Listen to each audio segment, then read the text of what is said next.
नमस्कार, आप सभी लोगों का स्वागत है हमारे आज के खास प्रोग्राम में। प्रिय दर्शकों, आज के इस वीडियो के माध्यम से हम लोग चर्चा करेंगे कैसा रहेगा वर्ष 2023 नया वर्ष सिंह राशि के जातकों के लिए। क्या कुछ है बड़ा परिवर्तन, संपूर्ण गोचरीय आधार से हम लोग समझेंगे। उससे पहले मैं आपको कहना चाहूँगा, यदि आपका भी कोई विशेष प्रश्न है, स्क्रीन पर दिए गए नंबर पर आप संपर्क कर सकते हैं, क्योंकि ये गोचरीय प्रभाव है, राशि फल है, गोचर का फल है और संपूर्ण कुंडली का फलादेश पाने के लिए आपको अपनी जन्म पत्रिका का अवलोकन एक बार जरूर करवाना चाहिए, क्योंकि जन्म पत्रिका में चल रही वर्तमान में महादशा और अंतरदशा आपके भविष्य कथन करने के लिए बहुत ही महत्वपूर्ण है।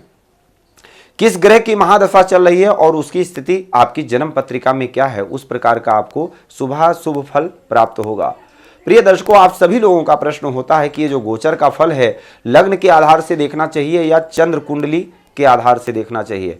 तो गोचर का जो फल है, शास्त्रकार कहते हैं कि सर्वेषु लग्नेष्वपि सत्सु चंद्र लग्नम प्रधानम खल गोचरेषु तस्मात् द्रक्षादपि वर्तमानेन ग्रहेंद्र चारे कथेत फलानी।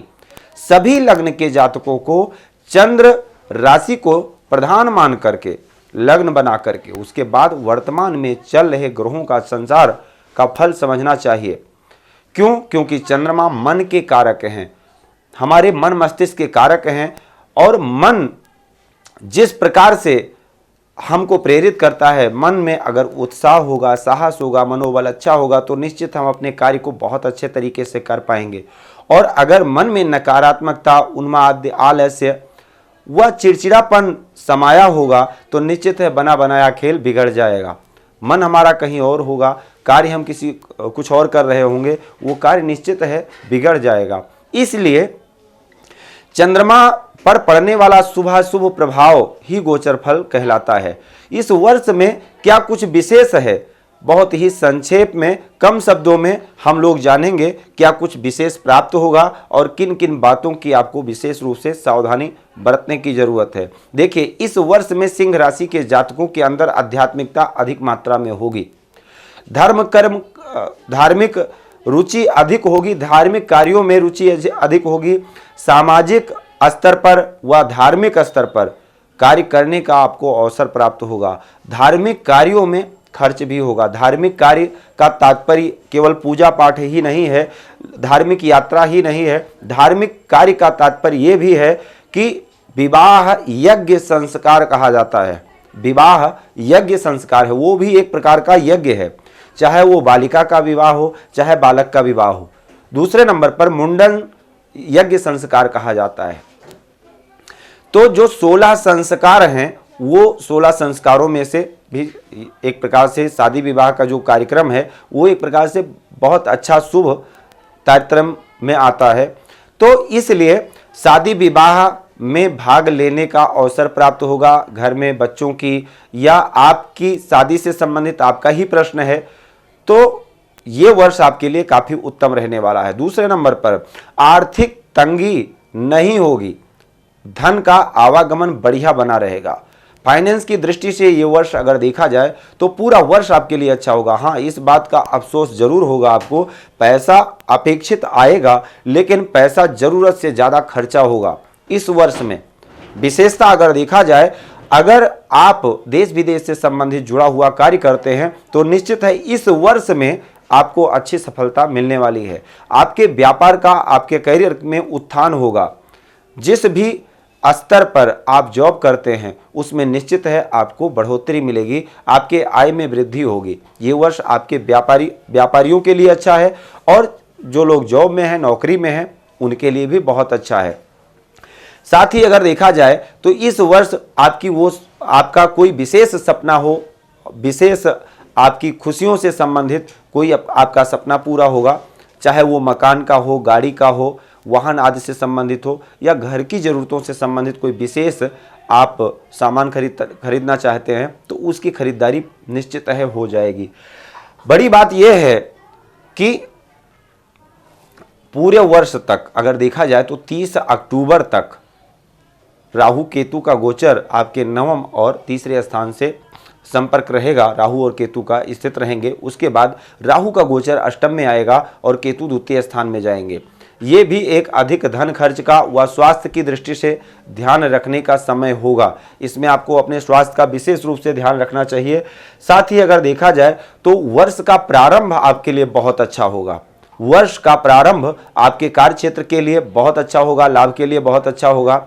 आर्थिक दृष्टि से अगर देखा जाए तो बहुत अच्छा होगा। साथ ही वर्ष के मध्य में यानी मई से लेकर अक्टूबर तक का जो समय होगा वो पारिवारिक विवाद उत्पन्न कर सकता है। प्रॉपर्टी आदि से संबंधित या विरासत में मिली हुई चीज़ों से संबंधित कुछ विवाद उत्पन्न हो सकते हैं, उसका आपको विशेष रूप से ध्यान रखना होगा। वर्ष के मध्य में ही विशेष स्वास्थ्य की दृष्टि से आपको ध्यान रखना होगा। मई से अक्टूबर के बीच में ये समय आपका जो है स्वास्थ्य की दृष्टि से, आलस्य की दृष्टि से, उन्माद की दृष्टि से बहुत अच्छा नहीं होगा। मन में नकारात्मकता व आलस्य की वृद्धि होगी। इस समय पर वायु पीड़ा से संबंधित परेशानियां हो सकती हैं, हड्डियों से संबंधित, घुटनों से संबंधित आदि।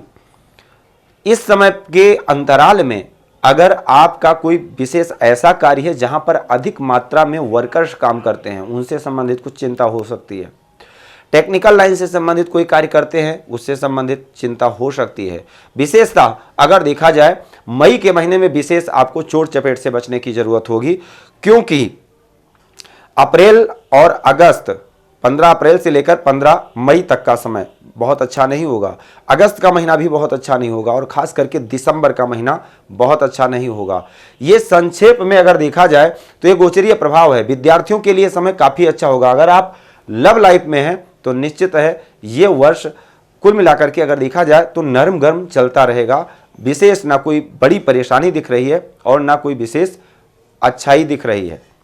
साथ ही विद्यार्थियों के लिए समय अच्छा है, लेकिन अधिक मेहनत करने की जरूरत है, क्योंकि बृहस्पति का गोचर पूरे वर्ष अष्टम स्थान में होगा। जो बच्चे उच्च शिक्षा के लिए बाहर जाकर के शिक्षा अध्ययन करना चाहते हैं, उनके लिए वर्ष काफ़ी अच्छा है। जो लोग आर्ट मीडिया से संबंधित कार्य करते हैं या कोई ऐसी भाषा, अन्यत्र भाषाओं का अध्ययन कर रहे हैं, गुप्त विद्या, संगीत, कला आदि से संबंधित जिनकी रुचि है, या ज्योतिष विद्या है, या जो कोई ऐसी रहस्यमयी विद्या अध्ययन कर रहे हैं, उनके लिए वर्ष बहुत ही लाभप्रद रहने वाला है।